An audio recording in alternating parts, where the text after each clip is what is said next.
Hello guys, welcome back. In today's video I am gonna show you how to add keyframes in CapCut. So it's pretty simple. Let's get started. You guys have to simply open up CapCut on your desktop or PC. So after opening up the CapCut, you guys have to just simply import the footage on which you want to add keyframes. So after importing the footage, you have to just simply drag the footage to a timeline. Here you can see it is dragged to timeline.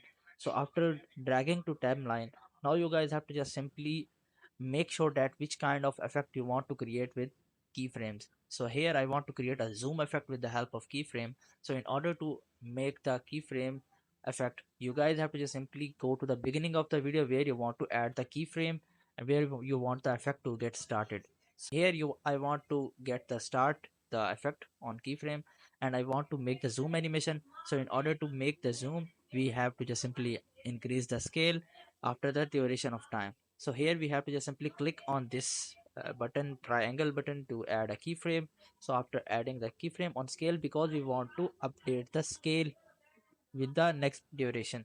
So after some time, as like that, we have to just simply make the zoom effect. So we have to again add a keyframe and simply increase the footage to like 130, and our effect has been added. Now you guys can see how it affect our video and how keyframe make effects.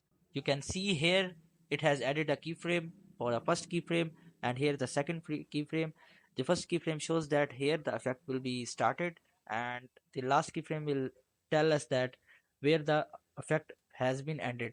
You guys can clearly see our footage has been zooming, and you can also add another position keyframe or rotation keyframe as well, as according to like this. For assume that I want to change the position, so I can just simply go to the position keyframe and we want to add the position keyframe. Here just tap on this, and here we have to just simply go adjust the footage position.